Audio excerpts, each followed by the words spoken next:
जय श्री कृष्ण।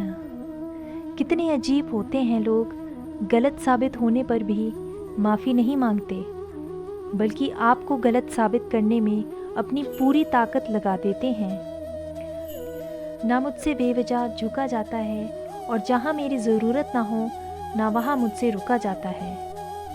क्रोध में बोला हुआ एक कठोर शब्द भी इतना जहरीला हो सकता है कि आपकी 1000 प्यारी बातों को भी एक बार में ही नष्ट कर सकता है।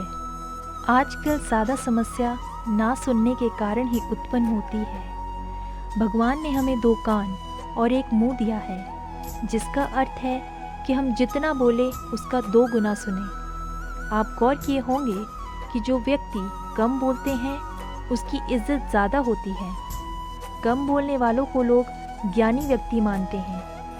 तो क्या कारण है कि सभी व्यक्ति बोलने में लगा हुआ है, सुनने के लिए कोई तैयार ही नहीं है? इसका कारण है अधूरा ज्ञान।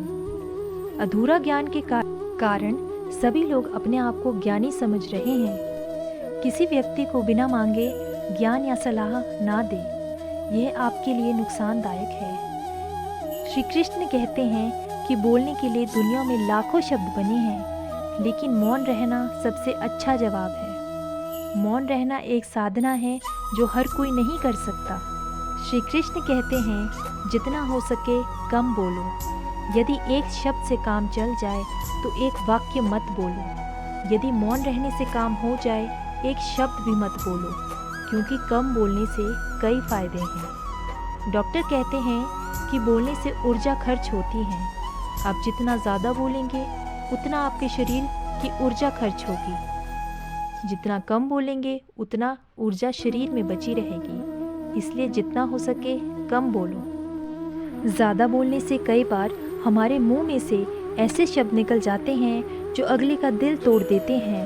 कई बार आपस में लड़ाई झगड़े हो जाते हैं। कम बोलने वालों को ये समस्या का सामना नहीं करना पड़ता। महाभारत का युद्ध, जिसमें लाखों योद्धा वीरगति को प्राप्त हुए, इसके कई कारण थे, लेकिन मुख्य कारण कुछ वाक्य थे, जैसे अंधे का पुत्र अंधा। द्रौपदी को भी कुछ अपशब्द कहे गए थे। यही वह वाक्य हैं जो महाभारत के युद्ध का कारण थे। यदि कर्ण और द्रौपदी के मुंह से ऐसे वाक्य ना निकलते तो शायद महाभारत का युद्ध नहीं हो पाता और लाख लोगों की जान बच जाती। कहा गया है कि तीर के द्वारा दिया गया जख्म बहुत जल्दी भर जाता है, लेकिन जुबान के द्वारा दिया गया जख्म जिंदगी भर नहीं भरता। इसलिए ज़्यादा बोलने वाले अक्सर दूसरों को जुबान का जख्म दिया करते हैं जो कभी भरता नहीं।